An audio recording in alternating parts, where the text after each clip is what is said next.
फवाद चौधरी साहब इसके जवाब में ये कहते हैं कि वफाकी हुकूमत के पास तो ऐसा इख्तियार ही नहीं कि वो किसी पार्टी को तहलील करे या उस पर पाबंदी लगा सके। और वो ये कह रहे हैं कि अदालत जो है वो हमारी रिक्वेस्ट कबूल करेगी, फैसला हमारे हक में आएगा, इलेक्शन कमीशन का फैसला कलअदम हो जाएगा। वफाकी हुकूमत का इख्तियार नहीं है तो वो ऐसा काम कैसे कर सकती है? और इमरान खान साहब की नाअहली के लिए रेफरेंस जाएगा तो इसका मतलब है फोकस जो है वो इमरान खान साहब है, पार्टी नहीं है। आयशा, ऐसे है कि अगर आप कानून और आइन की तरफ देखें और फवाद चौधरी साहब को 2 मिनट के लिए भूल जाएं, क्योंकि वो तो उन्होंने तो सियासी बयान देना है। हम्म। तो उसमें तो ये यकीन है कि आइन के मुताबिक और कानून के मुताबिक इलेक्शन कमीशन ने जो करना था बिल्कुल स्ट्रिक्टली अकॉर्डिंग टू लॉ किया है। हम्म। उन्होंने अपनी फाइंडिंग्स जो हैं वो पेश कर दी हैं, और उस फाइंडिंग्स के बाद उन्होंने दो चीज़ें की हैं। लिखने के बाद उन्होंने ये, एक तो ये इनको शो कॉज नोटिस दिया है कि जो पैसे गड़बड़ हुई है, क्या वो आपसे हम वो लेना चाह रहे हैं। आप अगर कुछ जवाब देना चाहते हैं तो उसके बारे में कुछ जवाब दें। हम्म। वो शो कॉज है कि क्यों ना लिए जाएं आपसे, क्योंकि ये सारा मवाद हमने प्रेजेंट किया है। हम्म। इतने अकाउंट, इतना ये, इतना वो, पैसे गबन हुए, कहाँ से आए, क्या हुआ, क्या नहीं हुआ। हम्म। तो ये कोई 1.5 अरब रुपए के करीब बनता है। तो ये तो इसी सिर्फ उन्होंने इतनी बात कही है टू दी पीटीआई। हम्म। अलबत्ता उन्होंने जरूर ये कहा है कि कानून के मुताबिक और भी अगर कोई कार्रवाई अ, होनी है तो जिन इदारों ने करनी है वो कर सकते हैं। हम्म। और इशारा नहीं, उन्होंने कहा है कि फेडरल गवर्नमेंट को भी अपना मौकफ देख लेना चाहिए इसके हम्म। सिलसिले में। हम्म। अब कानून और आइन बड़ा वाज़ेह है आयशा। वो ये कहता है कि फेडरल गवर्नमेंट जब इस किस्म की रिपोर्ट आती है तो फेडरल गवर्नमेंट उसके बेसिस के ऊपर एक रेफरेंस नोट दायर करती है कि ये फॉरेन एडेड फॉरेन फंड्स आए हैं, ममनू थे।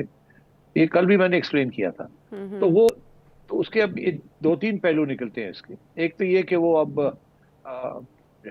एक नोटिफिकेशन निकाल के और पार्टी को बैन कर देगी, कहेगी इलेक्शन कमीशन ने बहुत से सबूत दे दिए, इसलिए हम इस पार्टी को बैन करते हैं।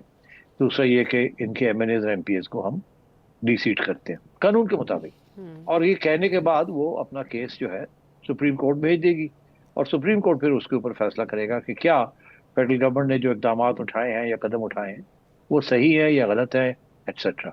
तो ये जो फवाद चौधरी साहब कह रहे हैं कि जी हम अदालत में जाएंगे, ये करेंगे, वो करेंगे, अरे भाई वो तो हुकूमत खुद अदालत में जाएगी हम्म। अपना केस लेके।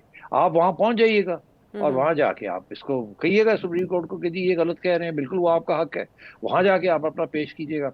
इनकी किस कोशिश ये है कि ये सुप्रीम कोर्ट तक मामला जाए ना, ये किसी तरीके से हाई कोर्ट से जी। स्टे ले ले हम्म। कि जी इसके ऊपर कोई कार्रवाई नहीं होनी चाहिए, किसी हम्म। किस्म का कोई कदम नहीं उठाना चाहिए, हम्म। हमने जवाब देने हैं, हमने ये करना वो करना।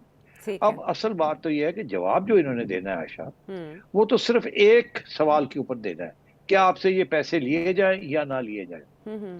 और अगर आपका ख्याल है ना लिए जाएं तो सबूत दें कि आपने कोई ऐसी गड़बड़ नहीं की।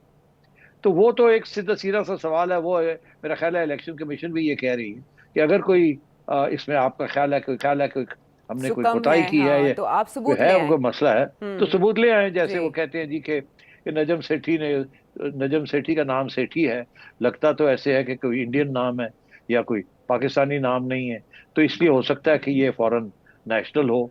अब पता चला कि जी, और लिस्ट के अंदर नाम आ गया सेठी, फॉरेन नेशनल, तो हो सकता है कि नहीं ये है हम्म। तो पाकिस्तानी, या है तो फॉरेन नेशनल मगर सेठी जो है वो पाकिस्तानी है, तो इसलिए वो ममनू नहीं है।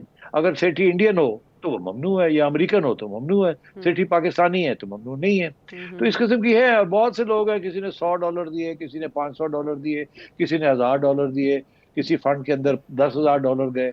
वहां को जो नाम आ गया है, किसी कंपनी का नाम आ गया है जी। जो कि अमेरिकन अमेरिकन कंपनी है। अब इन्होंने उसकी तफ्तीश की है या नहीं की कि उसके डायरेक्टर्स कौन है, पाकिस्तानी है नहीं है, क्या है। तो ये छोटी छोटी इस किस्म की चीजें रह जाती हैं। मगर जो मेजर इश्यूज हैं कि फंडिंग आई है नॉन पाकिस्तानी से, नॉन रेजिडेंट से, और जो कि पाकिस्तानी नहीं है, और कंपनीज जो कि पाकिस्तानी नहीं है, वहां तो बहुत सबूत है। हम्म। कोई ऐसी छोटी छोटी चीजें होंगी जहां कोई लिस्ट में गलत नाम आ गए हैं, मगर हम्म। मेन केस जो है वो तो बड़ा सिग्निफिकेंट और सब्सटैंशियल है। तो मैं ये समझता हूँ कि ये एक तो ये सारा मामला है। दूसरा ठीक है। मामला है जो कि अकबर शेर बाबर साहब जो है, आपको पता था उनका नाम शेर जी बाबर जी, है? शेर बाबर है, एग्जैक्टली तो शायद वो अकबर मुस्लिम लीग शेर, नून की वजह से शेर माइनस कर देते हो हाँ बहरहाल वो है तो शेर ही ना, 8 साल जी, लड़े हैं, साबित कोई हुए हैं, छोटी बात है? हाँ, टाइगर और के अकेले मुकाबले लड़े में हैं। शेर जी। बिल्कुल बिल्कुल बिल्कुल।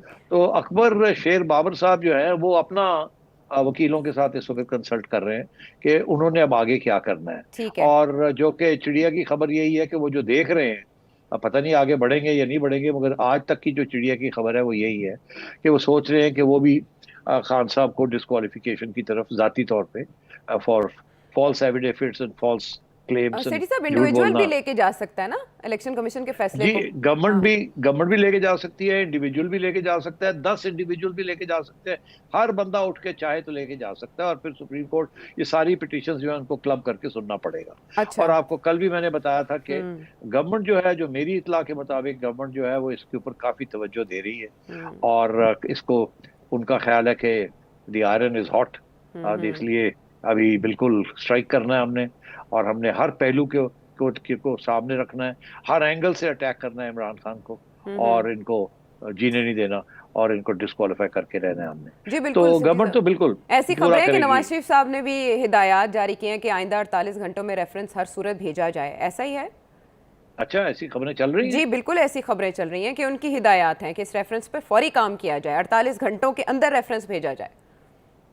अच्छा, बहरहाल अब आप सोच ही लें, आपको तो खबरें तो बाहर आई गई हैं, तो हम्म। इसके चिड़िया की तो जरूरत ही नहीं है आपको। जी। तो अब बात यह है कि बिल्कुल ऐसे ही है। हाँ। और मेरा ख्याल है कल भी इसके ऊपर एक पीडीएम की मीटिंग है, मेरा ख्याल है कल एक बिल्कुल काबीना की ऐसे ही। मीटिंग भी तो है। उसमें ईसीएल में और नाम डालने पे गौर किया जाना है, आपके ख्याल में ये किया जाना चाहिए या गैर जरूरी होगा? देखिए, किया जाना चाहिए या नहीं किया जाना चाहिए, या जरूरी है या गैर जरूरी, ये है सियासी जंग।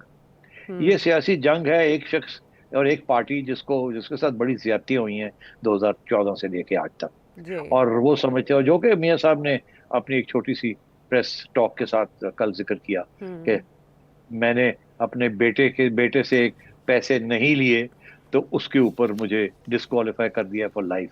और हम्म। इधर ये जो कुछ निकल रहा है, अब मतलब है कि ये बाबर साहब भी कह रहे हैं, सारे लोग ये कह रहे हैं भी, मेरा ख्याल है अकबर साहब ने भी एक ट्वीट किया है इसी किस्म की। जी। तो बात ये है कि ये तो एक जनरल सेंटिमेंट है हम्म। कि अगर यहाँ अगर एक पहाड़ है, तो जो नवाज शरीफ साहब के केस जो खिलाफ जो केस था वो तो चूहा था।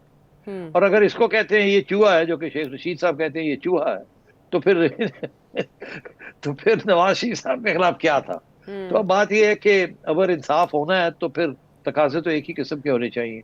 तो लेकिन अब सेठी ये साहब, है आपने कि कहा चिड़िया की जरूरत नहीं है, अब यहाँ चिड़िया की जरूरत सामने आई। अब इमरान खान साहब की नहली की बातें चल रही हैं, मीनवाइल ये अफवाहें भी हैं कि अगस्त के दूसरे तीसरे हफ्ते में नवाज शरीफ साहब भी वापसी का फैसला कर चुके हैं, और उससे पहले उनकी नाहली के खिलाफ एक दरखास्त आएगी। यानी इमरान खान साहब की नाहली का मामला अभी चल रहा है, तो उसके साथ ही ये केस भी आगे बढ़ेगा। तो इससे पहले कि वो मामला आगे जाए, नवाज शरीफ साहब का मामला आ जाएगा, और फिर उसके बाद एक मिसाल नई सेट होगी, ऐसा हो सकता है? देखिए, इस मुल्क में बहुत कुछ हुआ है। मतलब आपको पता ही है कि मार्शल लॉ भी लगे, हम्म। और मार्शल लॉ डिक्टेटर्स भी गायब आराम से घर चले गए, हालांकि आर्टिकल 6 लगता था। तो ऐसी तो कोई बात नहीं है। इस मुल्क में नवाज शरीफ साहब को सजाए मौत भी हुई थी 2000 में। फिर वो 2000 में जी। एयर हाईजैकिंग केस में मुशर्रफ साहब ने की थी। हम्म। फिर उसके बाद उसको कन्वर्ट कर दिया इनटू लाइफ। फिर उसके बाद उनको एग्जाइल कर दिया। हम्म। फिर उसके बाद उनको इजाजत दे दी वापस आने की। जी। तो और फिर वापस आके जो सजाएं सुप्रीम कोर्ट में हुई थी उसको अपील भी दर्ज हो गई, और अपील मान ली भी गई, और सारा कुछ खत्म हो गया। मतलब है कि 8 साल 9 साल के बाद। तो हम्म। यहाँ तो हर किस्म की चीज हुई है। और डिक्टेटर्स को सेफ पैसेज भी मिली है। और जब मार्शल लॉ लगे हैं, तो हमने, हमारी अदलिया ने, जब मार्शल लॉ खत्म होता है और एक डिक्टेटर चले जाता है, तो उसके बाद वो अपना फैसला लेके आते हैं कि ये मार्शल लॉ इलीगल था। जब मार्शल लॉ लगा होता है तो उस वक्त किसी जज की हिम्मत नहीं होती ये हम्म। कहना कि जी मार्शल लॉ इलीगल है।